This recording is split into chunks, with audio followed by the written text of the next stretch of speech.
start? Or shall we wait for a couple of minutes?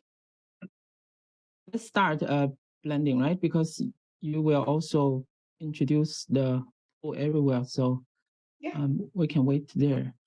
So hello, everyone. First, I would like to send my greetings to you wherever you are. Welcome to this event organized by the HUPO Education and Training Committee, or HUPO ETC.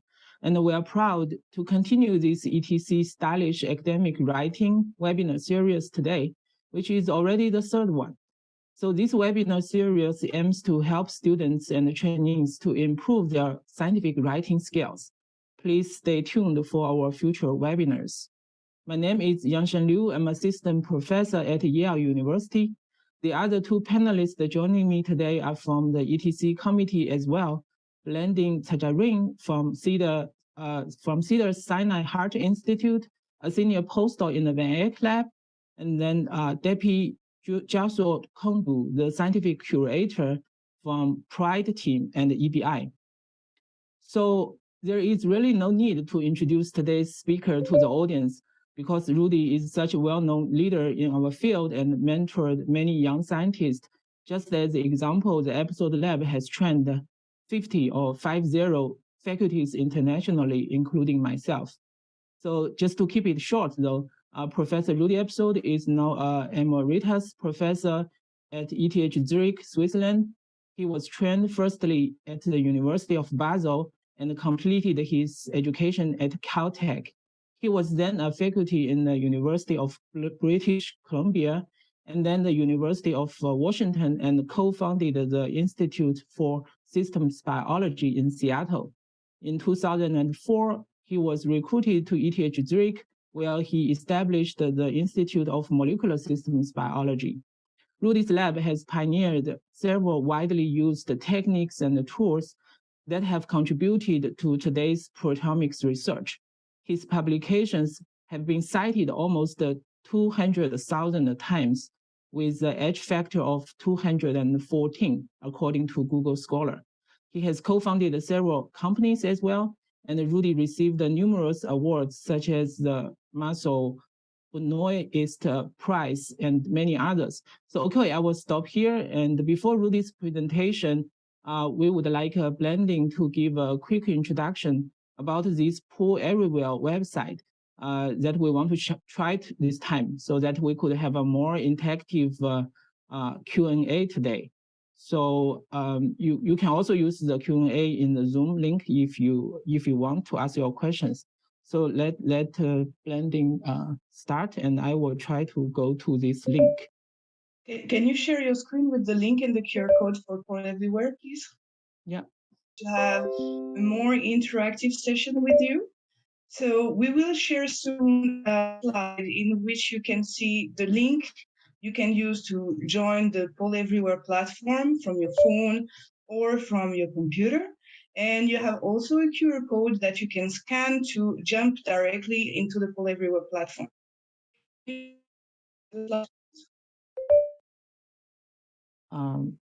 mean the slide you see? Yes, we can the QR code.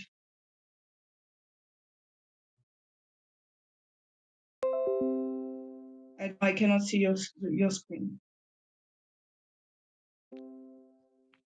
It says Safari cannot open the page.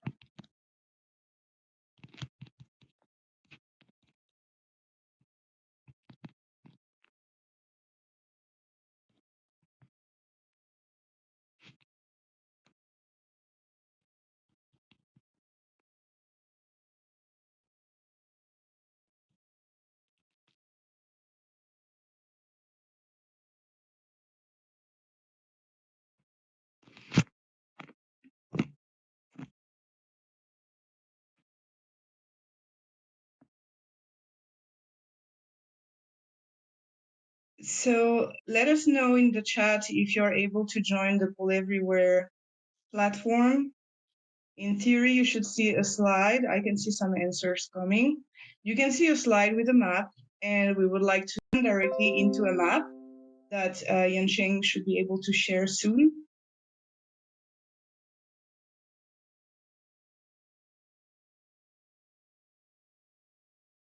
Okay, can you guys see the... Great.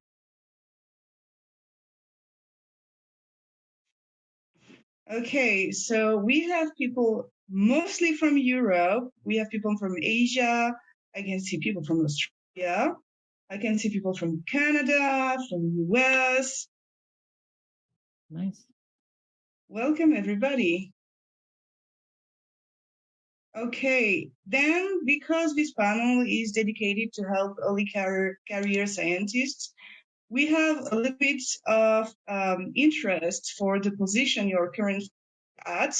And so we would like to know which one of those are you close to. I know we have Crazy Postdoc, just quoting Rudy's comment here. We have also PI and Emeritus Professor. Rudy, don't hesitate to add your position to this map too. Okay, we have a lot of PhD student, bachelor, master, postdoc, PI. Nice. That's very nice. We have plenty of different positions.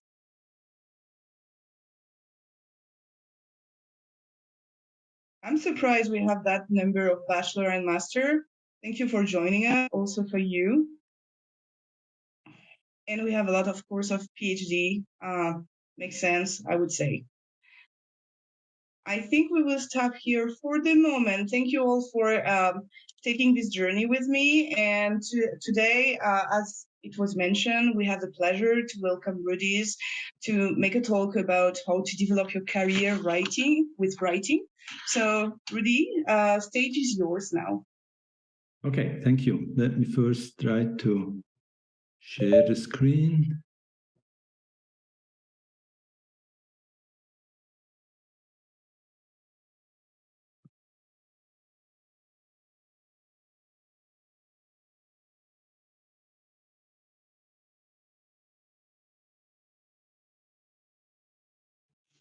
That's perfect. Okay, you can see your screen.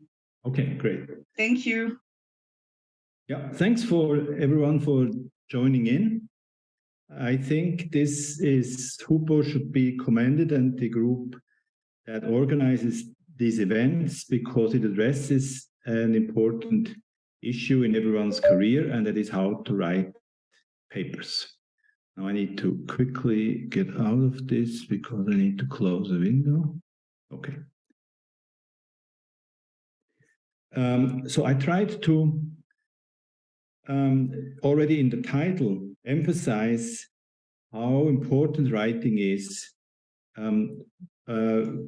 for advancing a career, a scientific career. So I assume that we have here students of all kinds of levels, maybe also young PIs, and everyone who is listening in, I would assume or I was assuming when I was preparing for the talk, that these individuals have an interest in a career in science.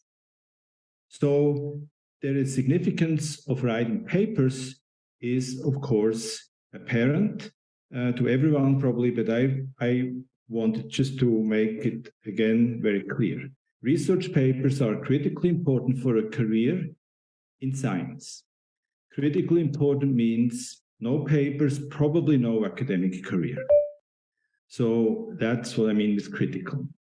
For positions in other fields of science, which are, of course, equally valuable careers, for instance, biotech, pharma, consulting, and so on, papers are also important, but they may not be as critical. So you might be able to, of course, start a biotech company without having papers published, but I think it is certainly helpful. So, but for whatever career you choose, a paper matters only if others notice and read it. So this is going to be a reoccurring theme here, that I try to describe how you can write a paper that's actually meaningful, because everyone can write a paper and publish a paper, because there's so many journals. I make a few comments about that. But I think if you want to make a career in science, you should write papers that matter in the sense that others notice them and they describe a progress in the field. So scientific writing is hard. It's a lot of work. So I think it's good to think about why actually we would write papers in addition to just thinking about a career. So a published paper is a conclusion of an important piece of work. It should be a unique piece of work. No one else has done that. It's pioneering, it's new ground, and I think you should be really proud of that if you succeed. It's a lasting record. People might read the paper for a long time, even when you have maybe moved on. And it basically is a stamp that you place in the history of science that you have achieved something. It's a reward, although it is hard to achieve a paper, but it's clearly a reward. It's really an uplifting experience if you see the paper eventually appear. It's a showpiece for your family and friends when you they probably don't know exactly what you're doing or may not want to know or understand what you're doing. But if you can show, I published a paper, I think everyone will be impressed. It's certainly an accomplishment. It's also a responsibility for those who fund your work, and that's usually the taxpayer. I think it's a minimalistic assumption that every paper published costs at least $100,000 to generate. This number is probably way too small. I mean, I certainly know of papers which have probably cost in the range of $1 million to generate. So someone pays for that money, and this is usually a taxpayer. So, but as I think the main point that I think I will hope you will take along throughout this talk is it is a key. A published paper that is meaningful is a key to your research career. So now when I was putting this together, I thought how I could structure that, and I thought I would structure this talk as one would structure a project. So the project has a title, has a background section, a name, project plan, and then how we deal with problems and solutions. So this is the structure I'm going to follow. The title is very easily apparent now. The title project is you want to publish your work in a way that supports your career goals. So it has to be novel, it has to be meaningful, it has to be well communicated that you pass the high threshold levels of peer review and that people then read it. So this is the goal. And now we go to provide some background about scientific publishing. So some facts, trends, and projections about scientific publishing. And that, I think, is an important background information because it should affect you, how you choose a project, how you position yourself in the research environment, as I will try to show, to produce the most meaningful work that you can produce with the effort that you have available. So here are some facts and figures about scientific publishing. Some may be very surprising to you. It is in fact so that scientific publishing is a huge enterprise, also a huge economic enterprise. There are now an estimated 2,000 academic publishers. It is estimated that there are currently about 30,000 academic journals, and the number is going up. These are numbers from this source down here. There is more than 2 million journal articles published every year, which is also expected to increase. And the global scholarly publishing market, so this is not like Fox News or New York Times, this is scholarly publishing, scientific publishing, is a huge industry of in 2018, about 27 billion, and it's growing. So now, if you just look at these numbers, it will be apparent that if you publish a paper, it's one of about 2 millions. So it is, of course, a good question how you make the paper so that it stands out and people actually appreciate and read it. Because no one can read 2 million papers, of course, not even all the papers in a field, even in a narrow field. So now everyone, of course, wants to publish in papers that matter. And so these papers, of course, as everyone knows, have hugely various impact factors. I'm coming to the impact factor back. But so there's currently about, in scope, in Clarivariate, so this is Web of Science, is about 21,500 journals listed.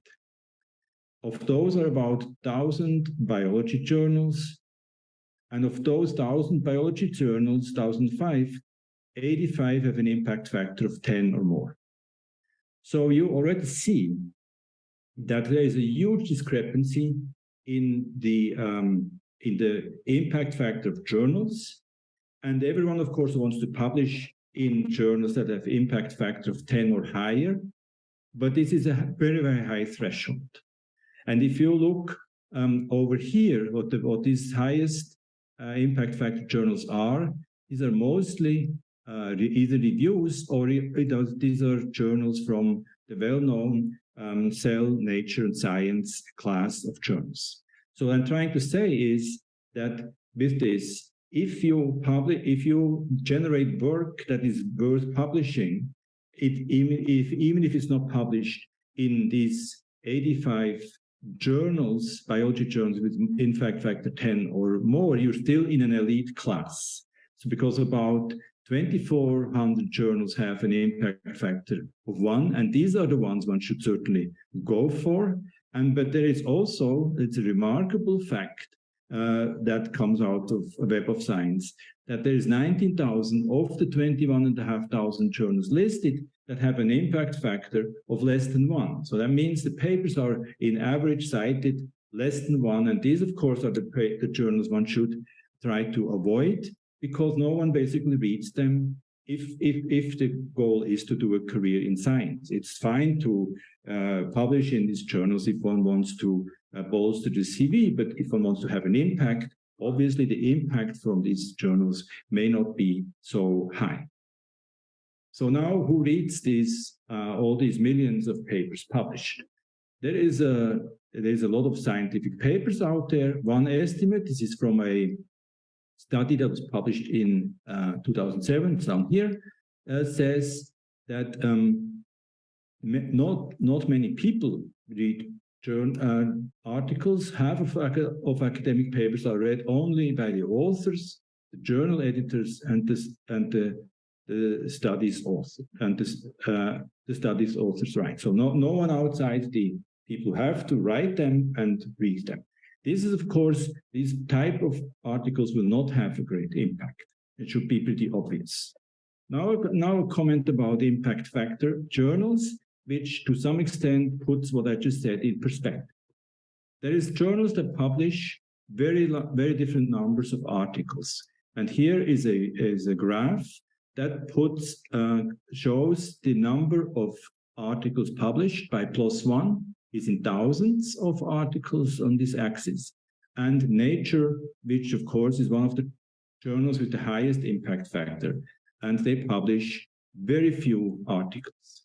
If you look at the distribution of citations of these two journals, we see that Nature, of course, has on average at the peak a higher number of citations, but it's not actually very high compared to +1. And the reason Nature and some other journals, very elite journals, have such high impact factors is because they tend to have and strive to have a number of papers which have very, very high citations. And these papers, of course, because the overall output of this journal is relatively low, in terms of numbers of articles, then a journal with an impact factor of 100, with 100 citations, has very high effect on the impact factor of the journal. So this has, of course, been recognized by the field, and there is a declaration, the DORA, San Francisco Declaration on Research Assessment, DORA, that says, do not use journal-based metrics, for instance, the impact factor of a journal, as a surrogate measure of the quality of individual research articles or scientists to assess an individual scientist's contribution on hiring, promotion, or funding decisions. So this is, I would encourage everyone who is in review panels, in recruitment panels, to always think about this DORA declaration and basically reject a statement when someone in a committee says, or even by recruitment of a student or whatever the environment would be, or in a grant review, and says that person has a paper in Nature, must therefore be a good scientist. So my point would be, we should strive to publish papers which have a high likelihood that they're being cited, but they will not only be good and high visible papers if they are in the top ranked journals like Impact Factor 10 or plus, 10 or more, but in papers which are respectable journals, which have a high quality of peer review, then a paper which is a good paper will eventually swim up to the top and accrue a number of citations. And now this is just a side note, kind of a warning that there is a lot of journals which are predatory journals. These are not actually included in this in these 30,000 or so journals, but they have been springing up over the last few years. And these journals have no intent to actually contribute to the advance of science. Their only intent is to make money from bilking people who would then write journals under the articles and submit them and pay for the submissions under the disguise that they would be quickly reviewed and published. So, I mean, predatory journals are actually relatively hard to find, but I would encourage everyone to read this article here, which was in Nature 2019, which deals with predatory journals. And every scientist should be who wants to publish something to make an effort to avoid submitting something to predatory journals, using some of the criteria that are described in this Nature article. Okay, so now we said that we should, of course, strive to publish papers which are meaningful, and we said that the impact factor of the journal in which this article appears is not a good metric, and this is adhering to the DORA declaration. So what is a good metric? A good metric is how many people read and cite your paper over time.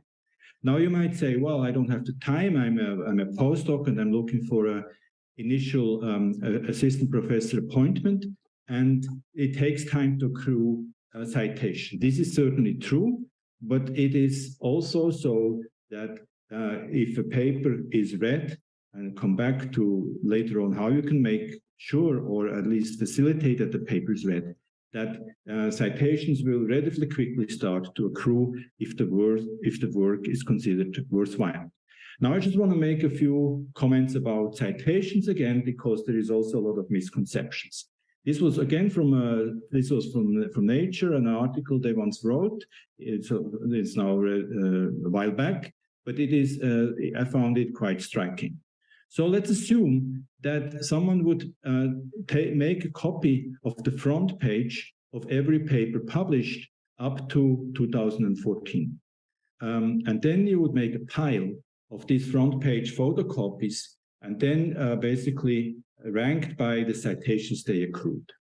So the surprising first fact is that if you stacked all these front pages, you would reach the height of almost Kilimanjaro, 5,900 meters. Probably now, since almost a decade has passed, probably Kilimanjaro has been surpassed in height. Now, when you look where these where papers with more than citations would be in this, it would be top 1.5 meters. So this is very, very hard to achieve, and rarely happens. I think what this also shows is that papers which have maybe not be readable very well, but if papers which have between 1 and 10 or 100 and 1,000 citations, certainly between 100 and plus citations are very elite articles. And even if you accrue 10 citations, you're more than halfway up to Kilimanjaro. So I think this puts the impact metrics somewhat in perspective, and I think this is a much better metric of the value the journal article has, is to see how many times it has been cited over, let's say, 2 years. And if someone achieves a paper, just to put this in perspective, of 10 or 20 citations, this is a very successful story, because most papers are never cited. Okay, now this was now some background about the landscape. Now let's see let's take a few facts and figures to discuss how you could make your work possibly more impactful when you're planning projects or a research environment. I would encourage you to read periodically this blog from Mike Lauer at NIH. I think this is excellent, extremely informative. It's called Open Mic, and he publishes or discusses periodically interesting facts and figures and background information about NIH and scientific life in general. So he can do that because NIH has accrued over years, over decades actually, exactly the number of papers published, the number of grants awarded, the number of papers published per grant. I mean, they have a treasure of information, and Mike analyzes some of these results and then puts them in perspective. So one of the trends that has happened is that the number of authors on NIH-supported papers has been going up. So this may not be particularly surprising because many, especially in life sciences, many projects have become more complicated. Maybe there's collaborations of 2 or 3 groups. So, but this is a distinctive trend which is supported by thousands and thousands of papers. The implications for individual authors, of course, is that if you are, especially a young scientist, if you're an author that is one of 10 authors on the co-authors, then it matters that you can make known where you are on the paper and whether you can make known what your contribution is. But so right now I'm just saying the number of authors has gone up. But then it becomes more interesting because he then correlates, Mike Lauer correlates the number of authors to the relative citation ratio for papers published. This is data that go back a while, but I think it's still the same.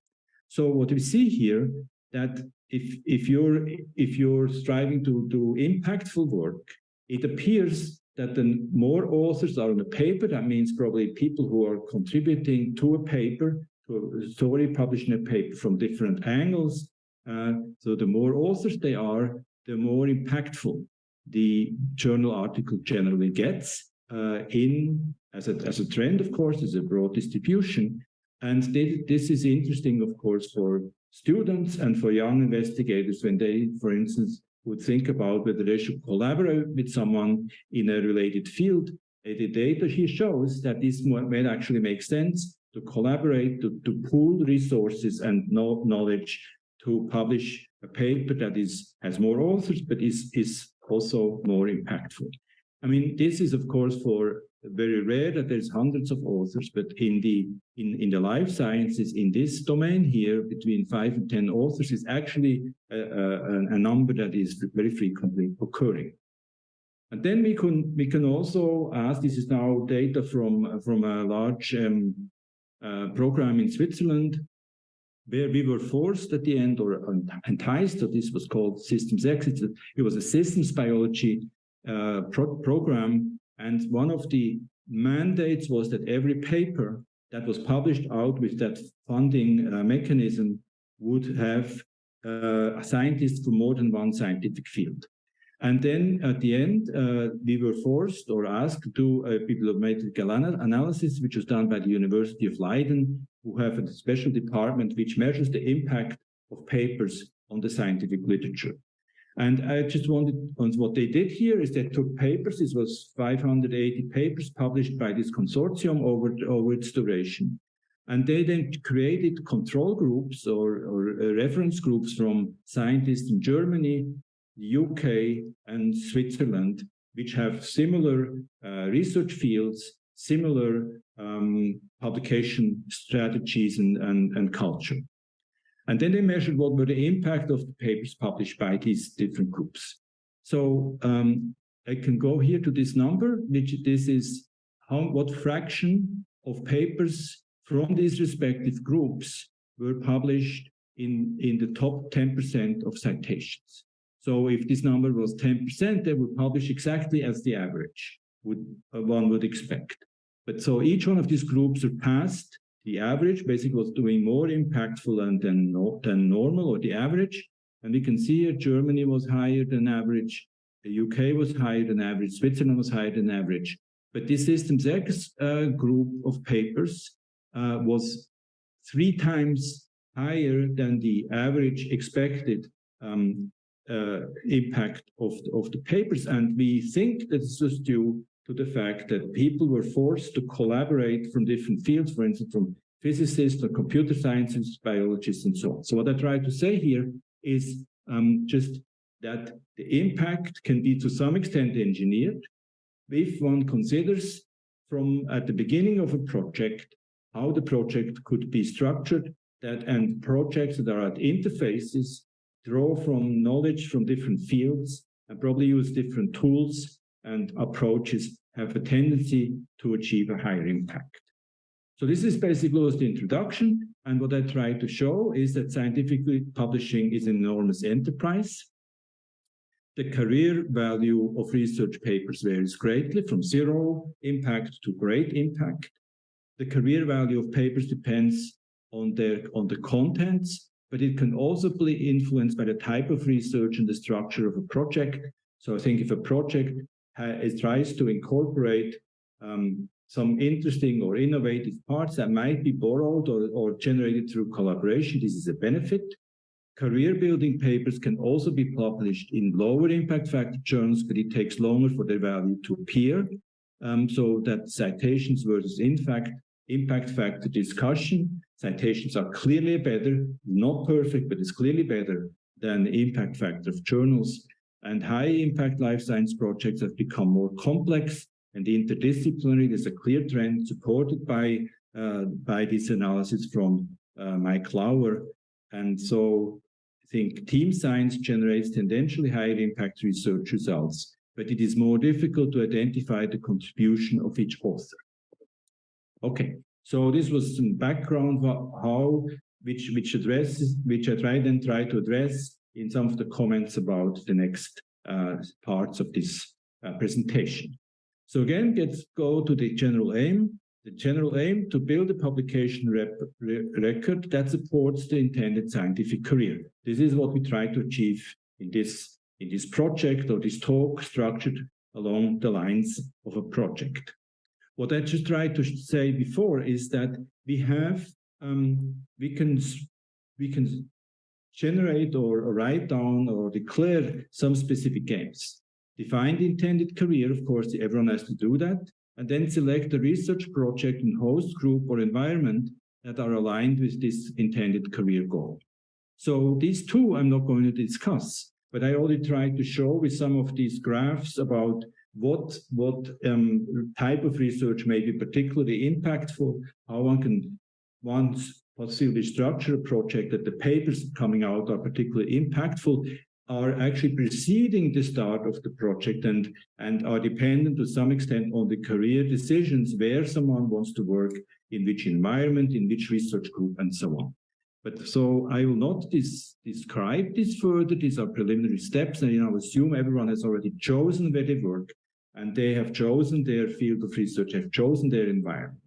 Now we're gonna discuss how we can write papers with the highest potential to support the career advancement.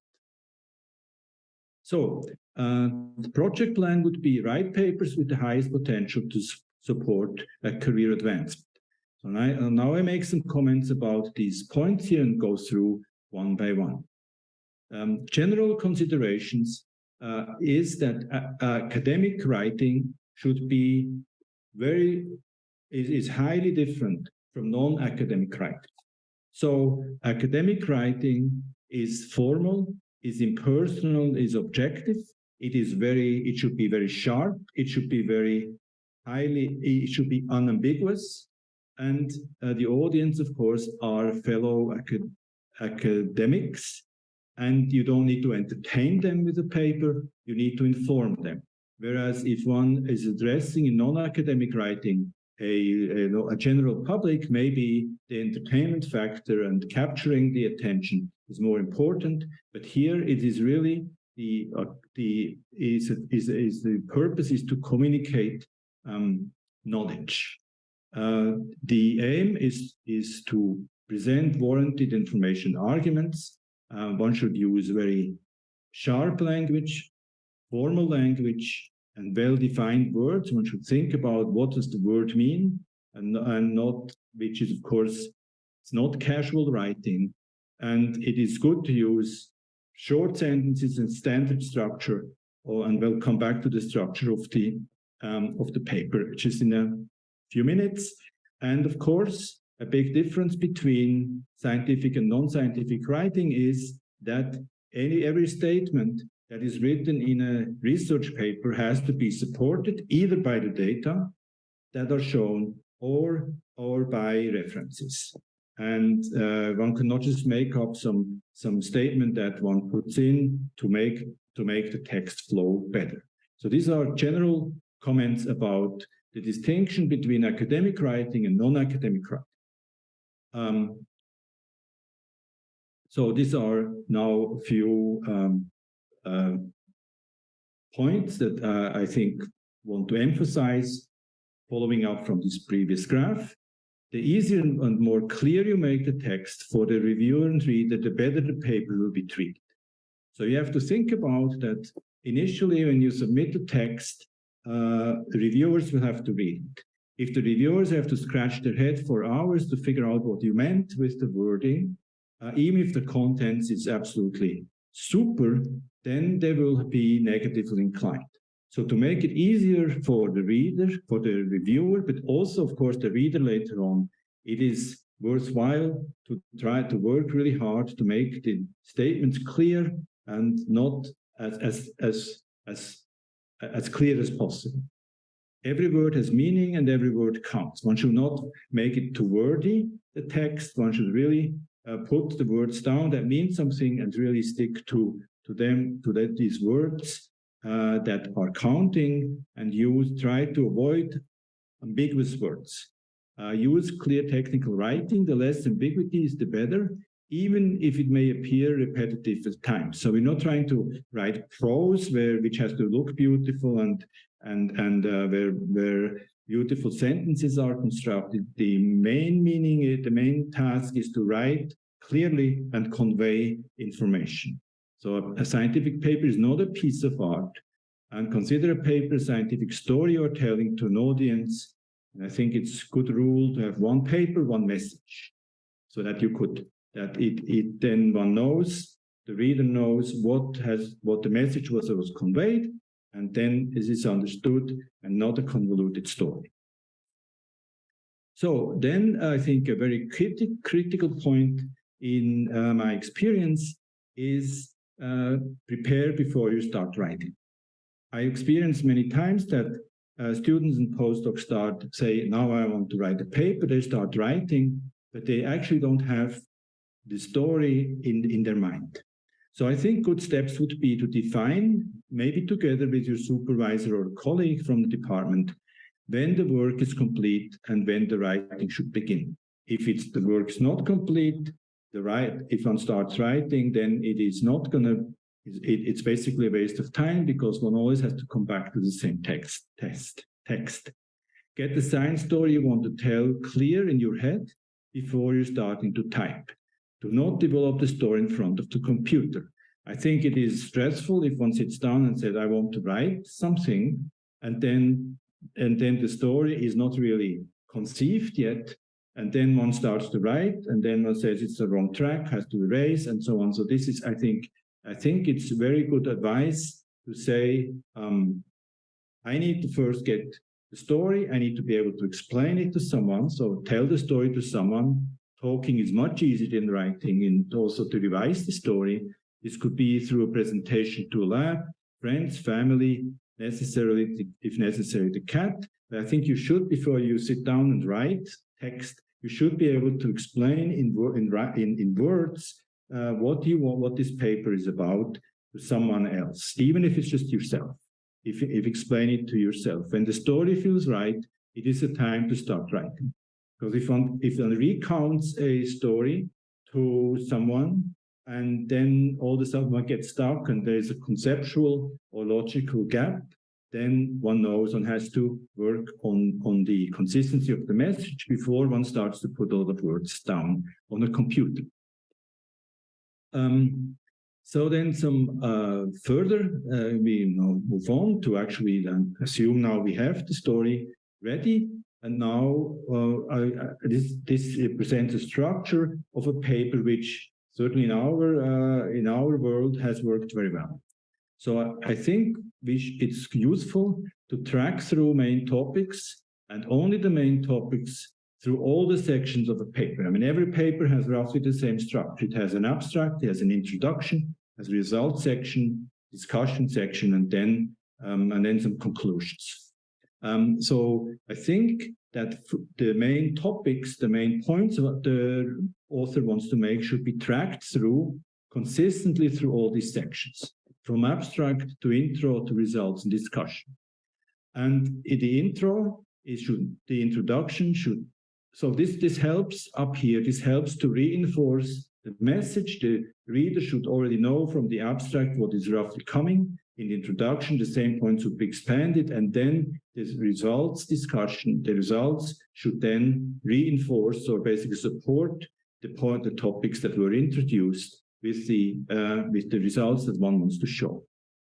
The introduction is frequently written in a very convoluted way because the person wants to show that they really know broadly what the field of science. This is not the purpose of the introduction. The introduction is not a general literature review, but focused on this message that one should be able to say, that everyone should be able to say or explain at the beginning before the writing. Discuss only prior work that is relevant for the message and not dozens of papers which are peripherally related to the message. The result section, I think, is the hardest to write. And I think good advice would be, I think this has worked well, is to use chapters and basically structure the overall story into little pieces, and each of these pieces has its own internal structure. So these chapters or headings would indicate that now a part of the story is being told, would be headed by a section heading, and then for each one of these headings, I think the following substructure generally works very well. It is worthwhile to start out this section or paragraph with stating what is this section about. This can be only one sentence and say, now we're talking about this. So the reader is oriented where in the whole story the reader should find himself or herself. And then I think it's useful to describe briefly what was done. Of course, one could argue this is all described in detail in the method section, which is true, but it's still very useful to say what this section is about, and then what was done specifically without going into technical details, and then just summarize the results. Just describe the results without any discussion, without any evaluation, just summarize very briefly what came out, what the data structure looks like, and that's usually when one refers to figures. And then the reader wants to know, okay, now we have seen this figure, what does the author think this data actually means? And then this would mean an interpretation, not necessarily discussion of these results, but a interpretation what the data that's shown actually means in the context of the story. And then I think what usually helps also is at the end of each one of these sections to add a sentence and say, this section was about this, and this what we conclude it means. So then I think with this, if you adhere to such a structure in the results section, even complicated, and if you have in mind what the message must be, how the story flows, then I think it's actually relatively straightforward to write a nice, flowing, and complete results section that is easy to understand. And then the comment to the discussion, it should be not a general discussion of the field, it's not a review, it should focus on putting the new results in the context and point out the limitations. So this is, I think, a structure that has worked quite well. So how do you develop skills? It's hard to do. It requires practice.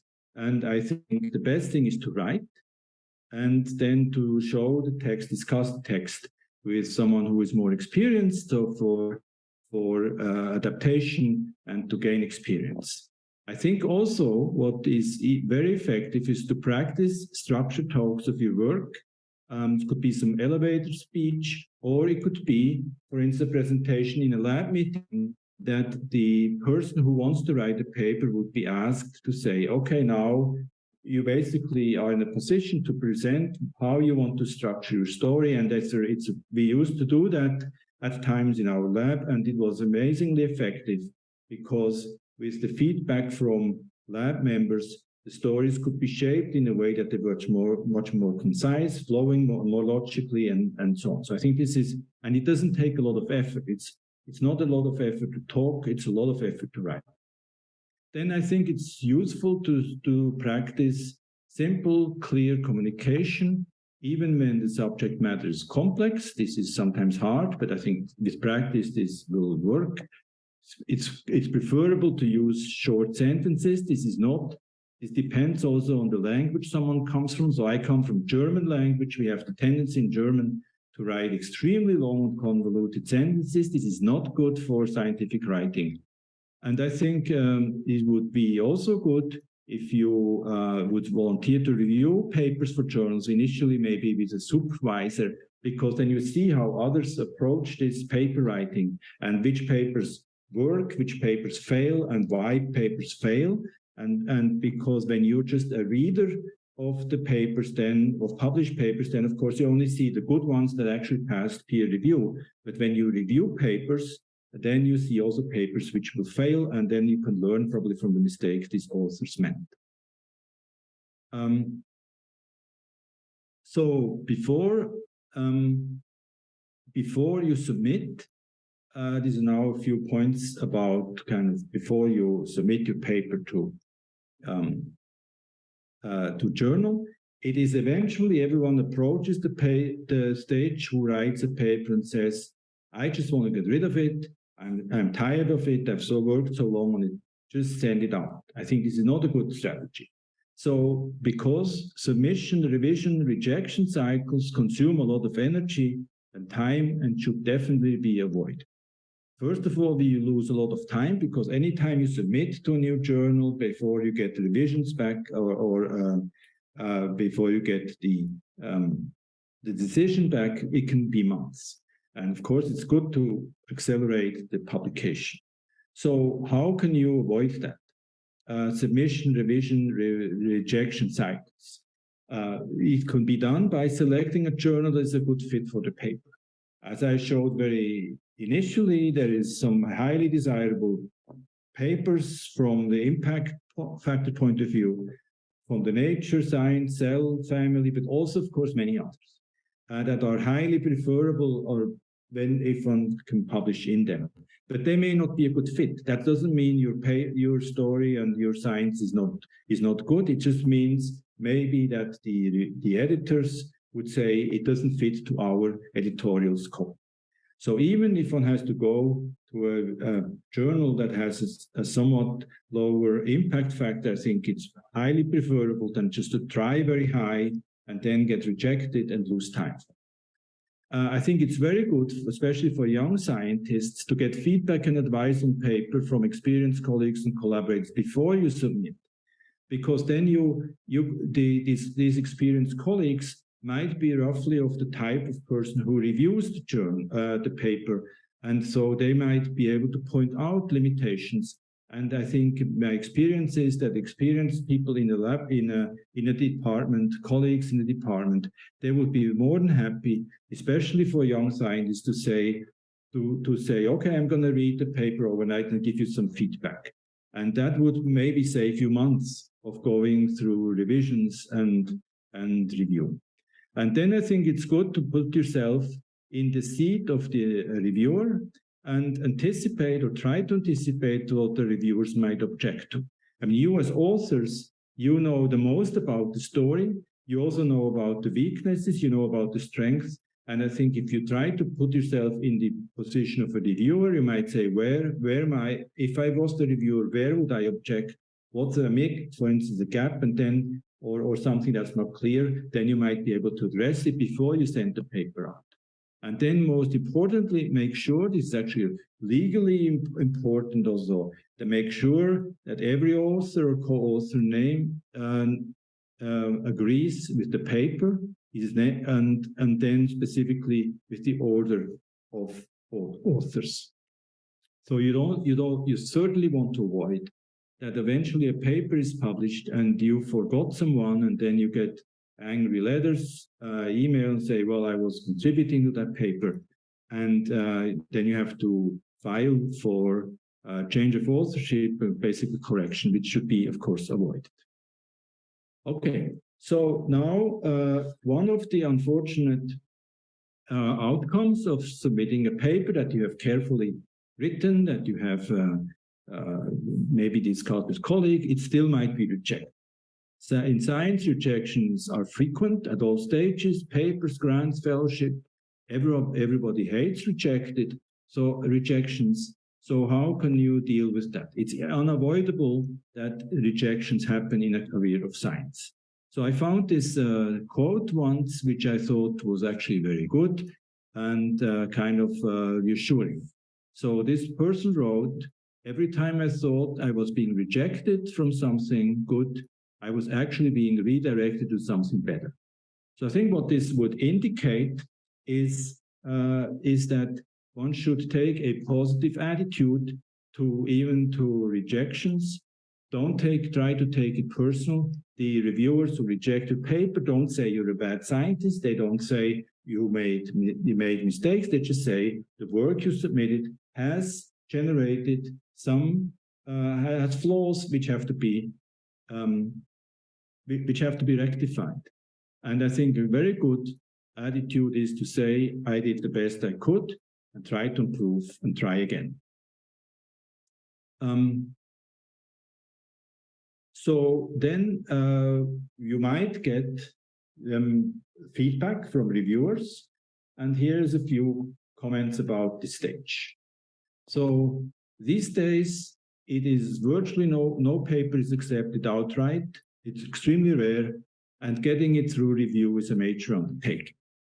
So it used to be, when I started my career, it was not uncommon that you sent in a paper, reviewers came back and said, accept as is.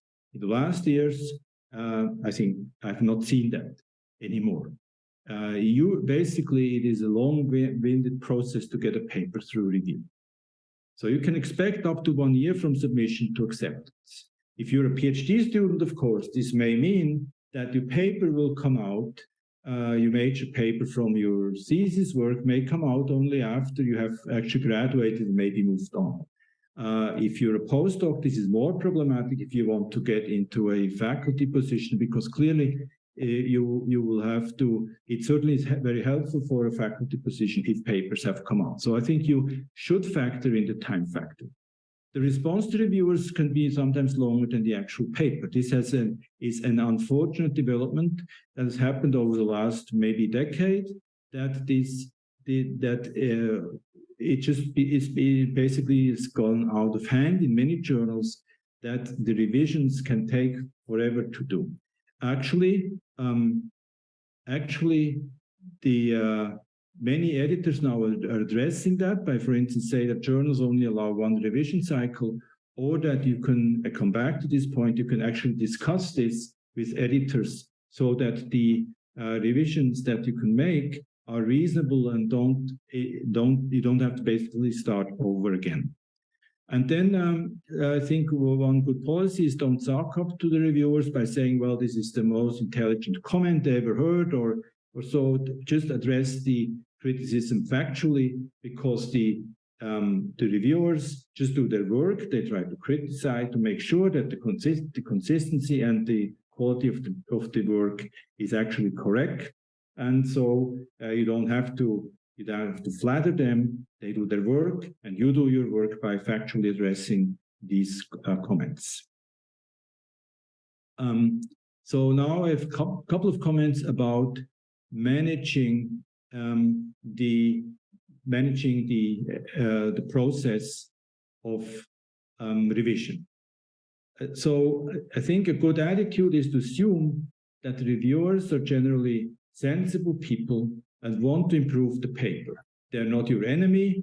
They don't know how to get you. They're not out to put you down. Their goal would be, and usually is, I mean, there's of course exceptions, but the goal usually is that they want, the reviewers want to make sure, and it's actually their task to make sure that the quality of the paper is correct, there is no mistakes, inconsistencies, contradictions, and so on, or misinterpretations. And so they are not your enemy, and neither is the editor. Take the reviewer's comment seriously. Do not try to argue every point by only changing some wording. I think it's good to argue when you think you're right.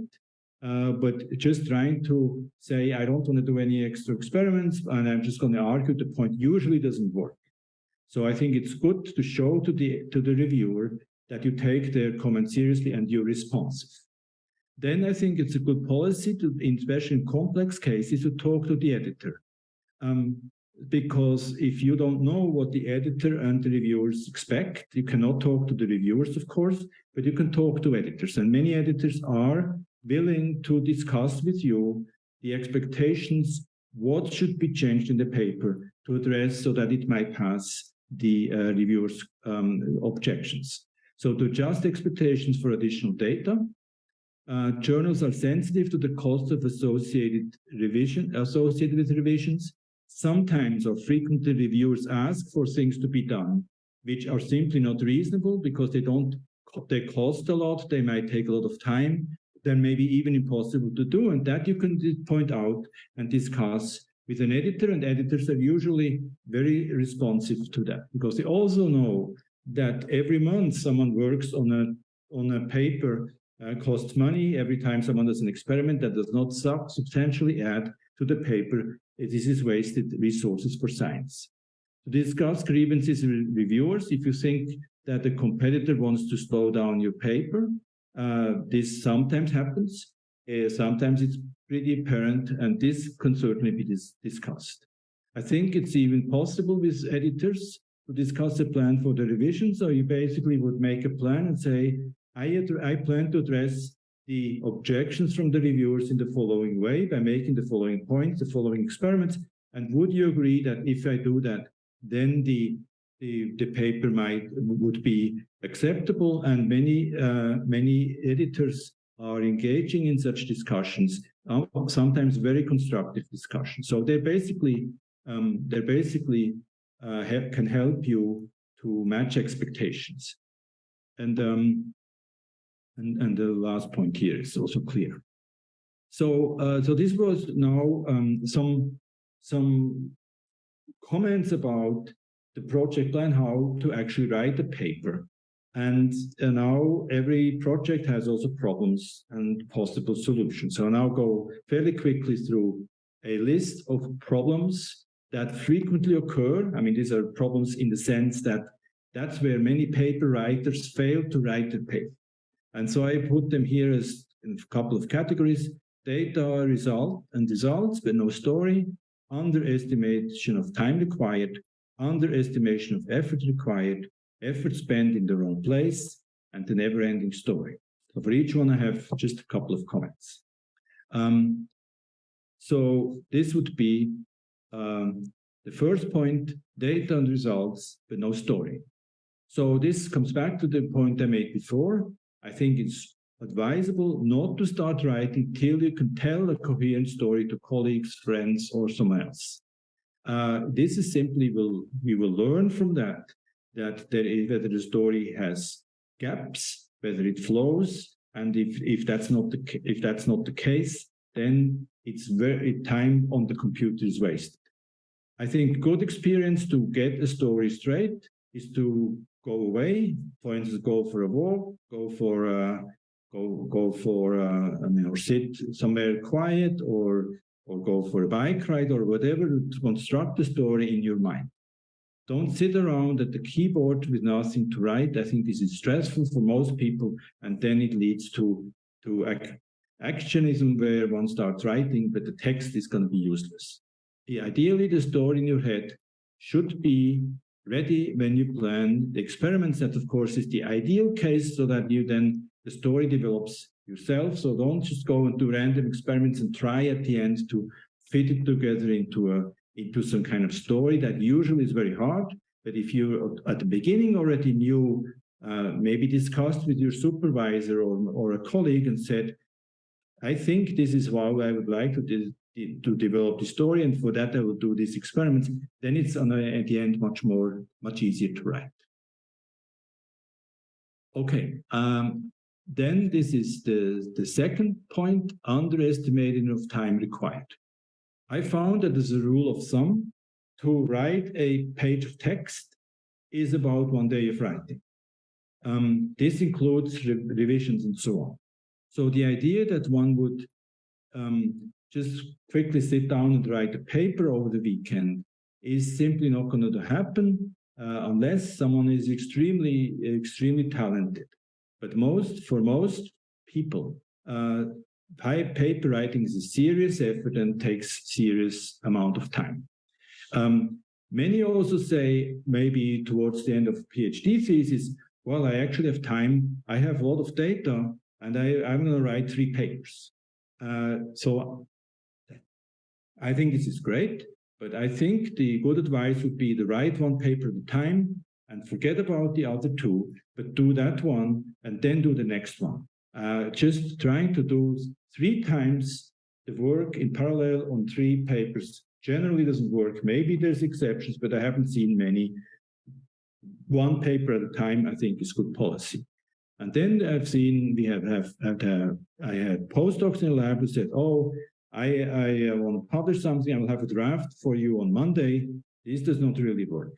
Not even by Tuesday. I mean, to have a draft that is actually sensible is a serious effort. Maybe this one page a day is a reasonable rule of thumb. So the next point here, for most, writing is the hardest part of scientists' work. It's relatively, we were trained as experimental scientists.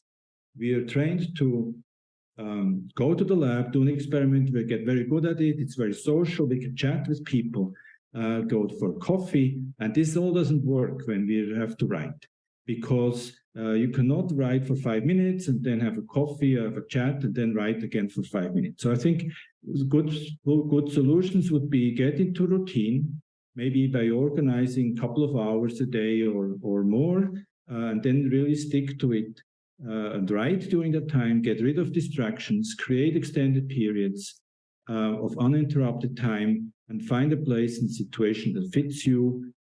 Usually around the lab or the coffee machine is suboptimal for writing, because you constantly are distracted out of the thought of putting the text together, and then it's many people find it hard to get back in. So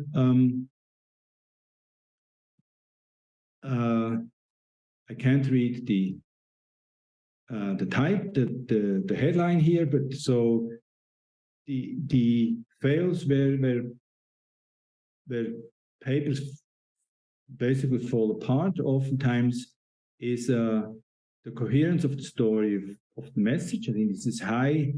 This is extremely important, where you should spend most of the time. The structure of headings, so this what I meant with this substructure of the actual results section.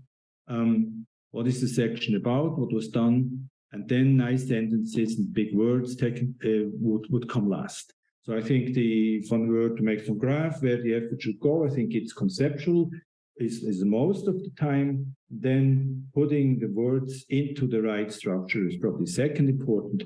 And then making the sentences nice and easy to read and grammatically correct, I think is the least of the effort. And maybe someone can even help you with that, especially those who are foreign language.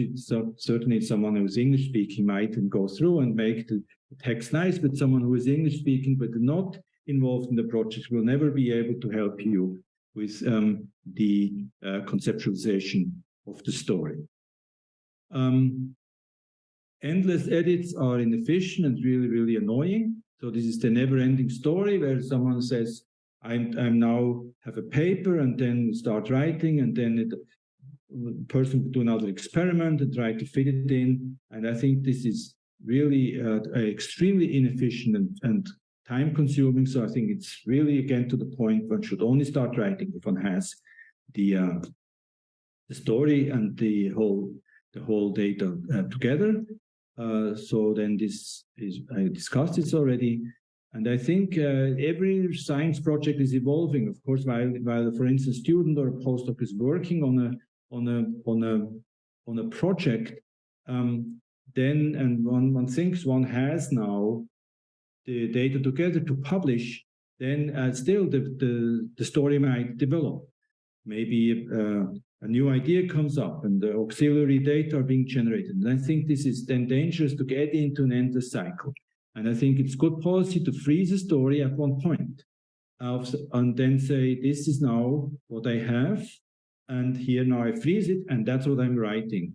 And then not just add any new data in because it changes the flow. Now, of course, you might find that by preparing the flow of the story, that there's some important gap, and then this gap, of course, should be filled with new data. But what I'm arguing here is that one should not just say, well, whatever data come along, we try to fit into the paper, because then the paper is never finished. Perfection is very hard to achieve, and then let the reviewers define the path to perfection. I think one should do as well as one can, and then send it in, maybe after circulation through some colleagues.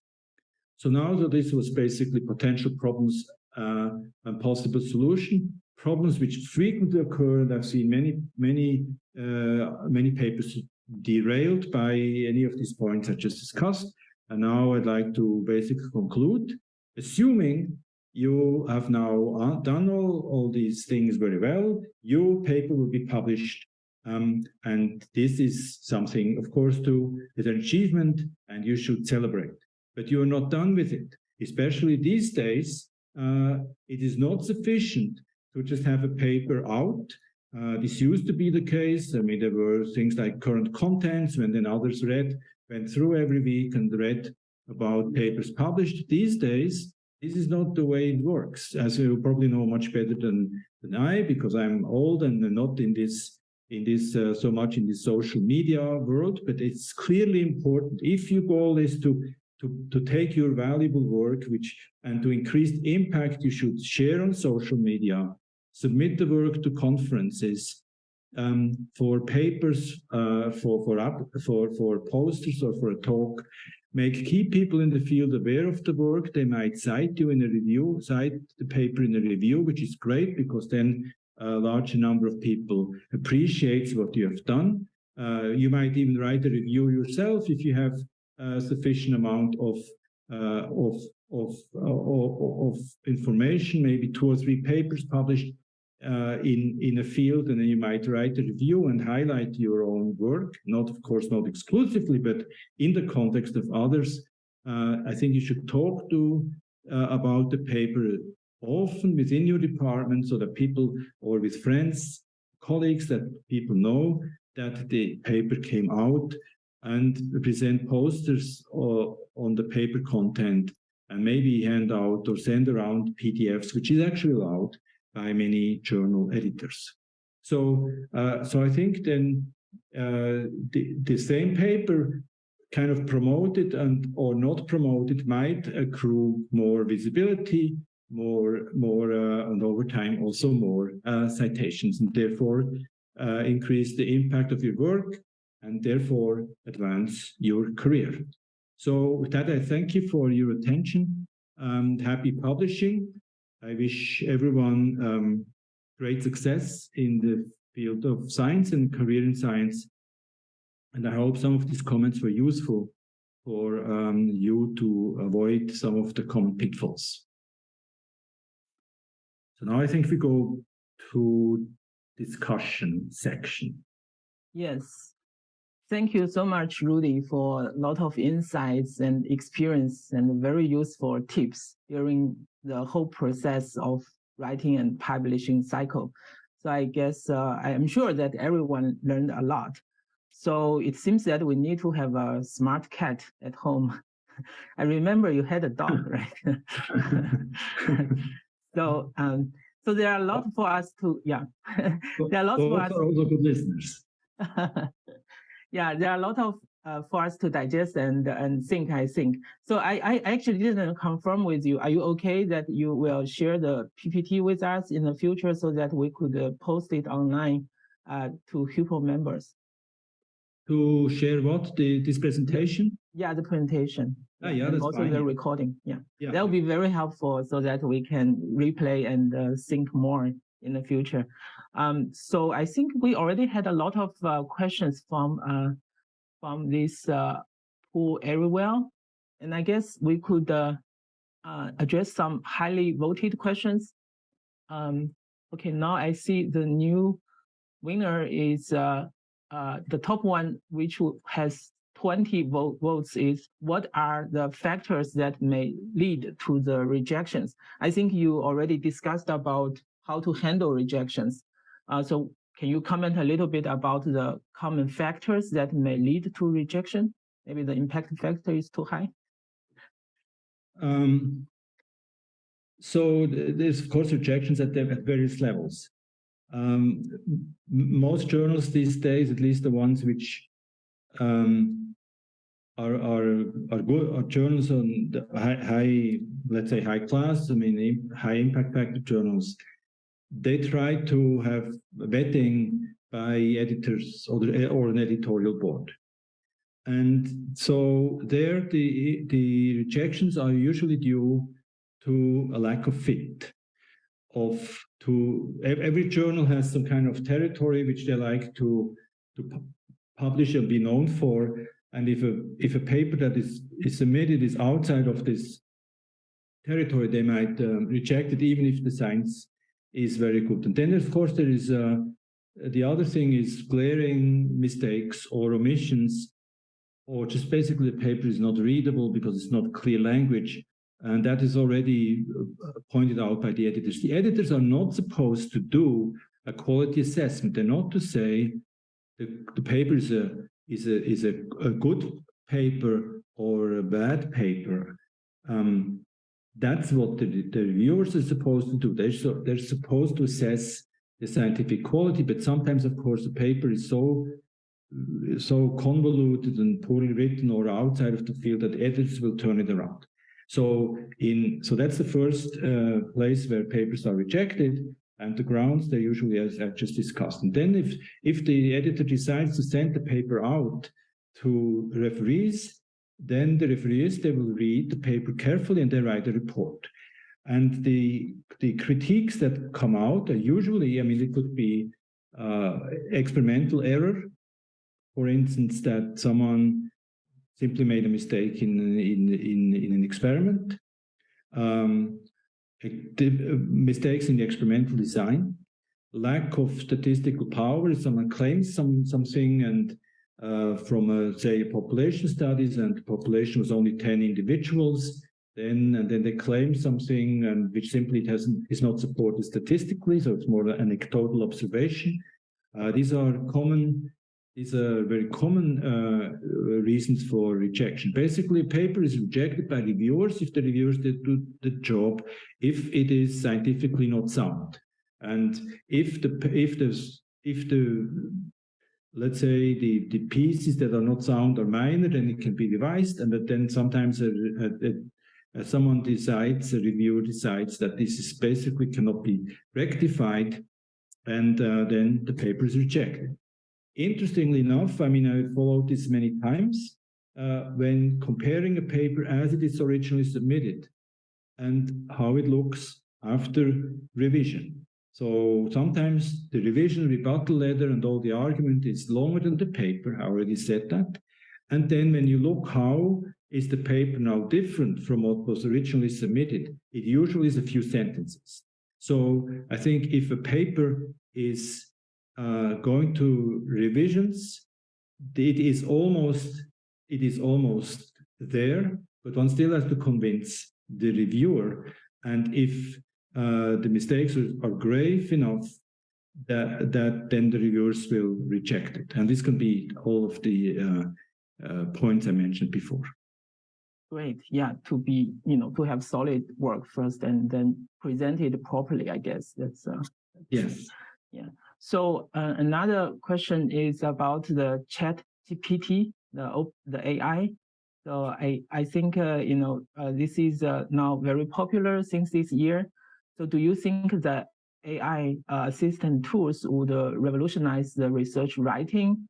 Because I know that some journals are actually now forbidden to have ChatGPT as an author, right? So what is your take on this note? Yeah, that's of course a very new and very complicated issue. I mean, if the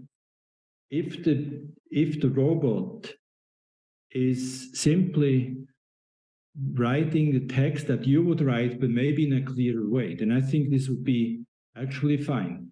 This is like if you wrote something, let's say you're not an English speaker, you write a very clear, a very concise, very well-structured paper, but it is linguistically substandard. Then it benefits from someone, maybe an English speaker, who would put it into proper language. And I think this is desirable for the reader as well as for the author, and I see nothing wrong with that. If a robot was doing that part, then I think there would be nothing wrong with using a robot. But if the robot basically imposes its background knowledge onto the paper writing, on the contents of the paper, then it becomes problematic, because the robot, of course, is trained in a certain amount of background data and then writes the text based on the training data set. Now, one could argue that the scientist is also trained on some background knowledge. I mean, we also read papers, we talk to people, we also form our own background.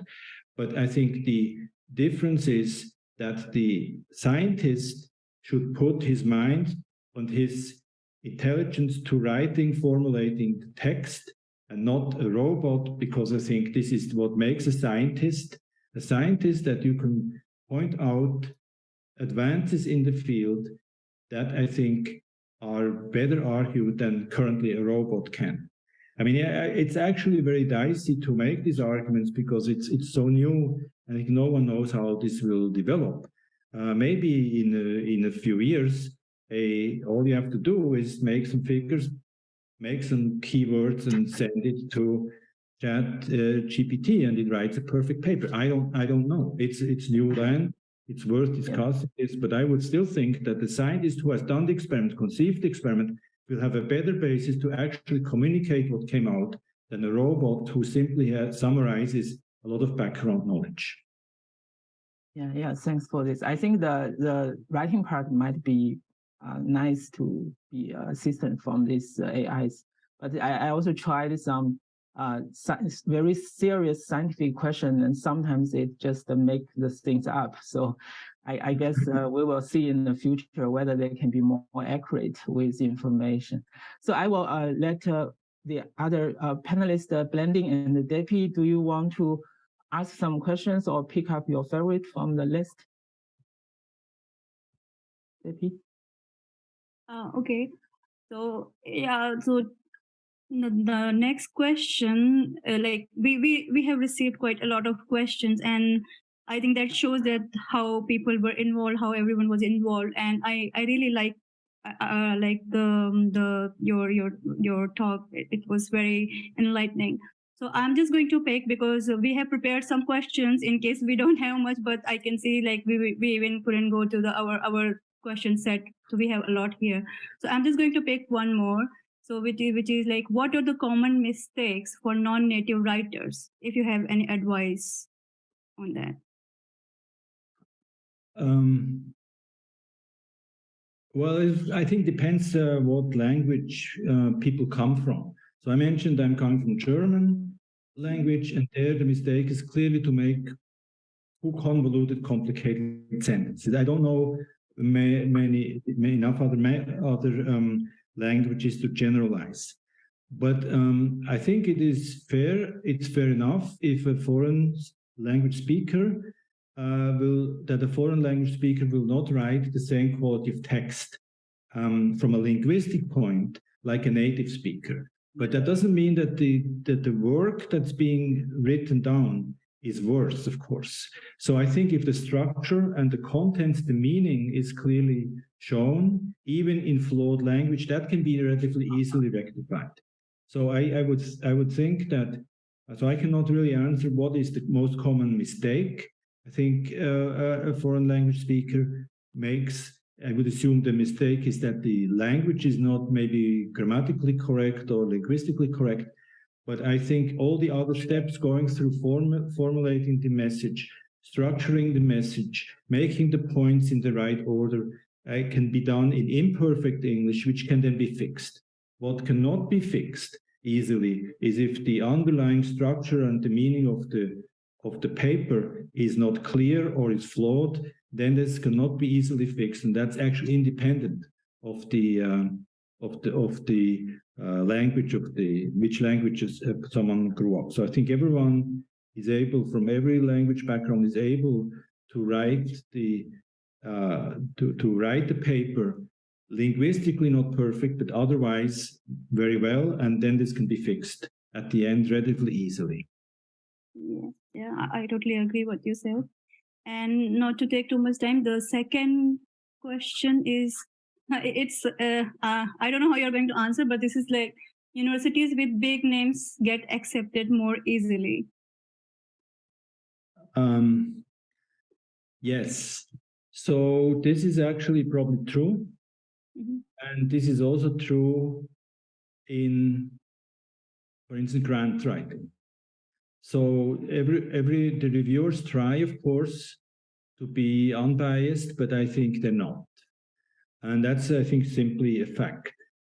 One should also, I mean, I mentioned at the beginning, in this kind of background section, that this is actually a huge industry. So it's $28 billion in, I think was the number in 2019. So journals are also business. And of course, journal will make more money if it's more profitable, if it has visibility. And so there is a clear interest of the journal's side to also attract to their journal. It's actually very competitive and very good articles, innovative, exciting articles are welcome for journals because they know they will eventually be cited a lot, and they bring up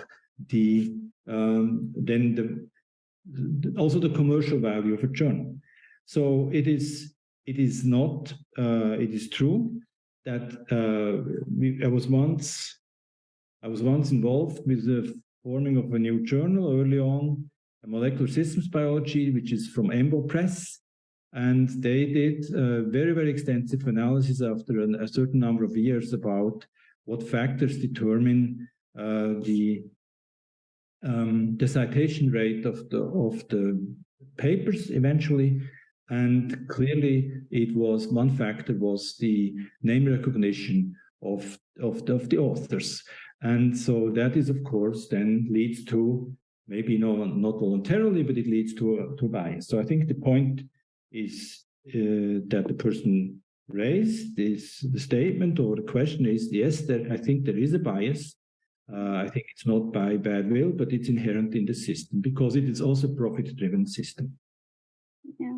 Yeah, just to add on to this, like not to discourage people, that good works always speak, and so if anyone else wants to speak, take questions. Yeah, I will just ask a question. Thank you, Professor, for this presentation. I really enjoyed it. As a postdoc, I'm in the middle of writing papers, so definitely will be helpful to take advice from you. I have a question about the position of your name in the authorship list, right? We know the first and the last name are counting more than those in the middle, but is there any impact on the position of your name on the author list for your career or your the factor you have for writing, for example? Yeah. So I think this is now. I mentioned this analysis from Mike Lauer, where he looked about the number of authors per paper, an average over time, and this is going up. And also, clearly, more impactful paper tend to have even maybe larger numbers of authors. So this is an issue which is acute, where people are acutely aware, and people are in the recruitment committees should be acutely aware of and deal with it.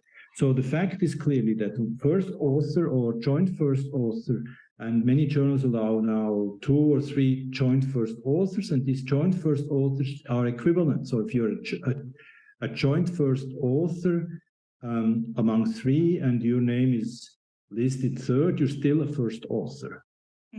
So this is of course important to know. Then I think what many journals are trying to do now is to say some person may have contributed specific to try to identify what people contributed. It could be, for instance, in a larger study that someone is a statistician, has contributed to that to statistical analysis of the data, and that person would probably not be neither first nor last, would be somewhere in the middle. But it should be then identifiable that the statistician really made a critical contribution to the paper by performing statistical analysis. That's just an example. It could also be someone who provides data or does something else that is a critical component. And I think if someone has several papers where they contribute their expertise, then the field of expertise will start to crystallize out or could be pointed out. I mean, the person could write then in their CV, I have been a part of a number of larger studies, and my contribution consistently was to perform statistical analysis on large data sets, for instance. I think from career advancement point of view, it's good to try to engineer a balanced CV. So if balanced, I mean no one will have just first author papers. Very likely, it's very unlikely, especially if you work in a large research group. And so I think if there's a mix of first author papers, and these first author papers, even if it's not many, they would identify a consistent thread of your interests and your accomplishments, then I think this is great. And then this could be bolstered or added on with a number of papers where you might be middle author. And then I think this is a great balance. If someone has a number of papers and just even a very large number of papers, but if these papers are on all kind of different topics and the person is always somewhere in the middle, then I think it is hard to advance the career, because the reviewers or people who might want to employ you might find it hard to figure out what is it about that scientist, what is he or she for, what's her interest or his interest. So I think to build a consistent thread of a line of interest is actually probably what counts more. And if this is partly on first author papers and partly on middle author papers, I think this is perfectly fine. Okay, well, thank you very much for your presentation and your time today. I think we all really enjoyed to listen to you today, and I will give the mic to Yangqing now to conclude. Thank you again. Yeah, you're welcome. Thank you very much, Rudy. So there are a lot of questions that we didn't manage to cover, which is kind of expected. I would take the liberty to encourage people to write to Rudy if you have individual questions. I remember that when I was doing a PhD, before I go to Rudy's lab, I already write questions to him, and he always give an answer. So that's very extraordinary. So thanks, Rudy, for this great class. Again, please keep an eye on the HUPO ETC and our following webinars. In the very near future, we'll have a 4th webinar in which another great speaker will cover the grant writing related skills. So this webinar is over. Thank you. Have a nice day and goodbye. Thank you. Bye-bye. Bye-bye, Rudy. Thank you so much. Bye.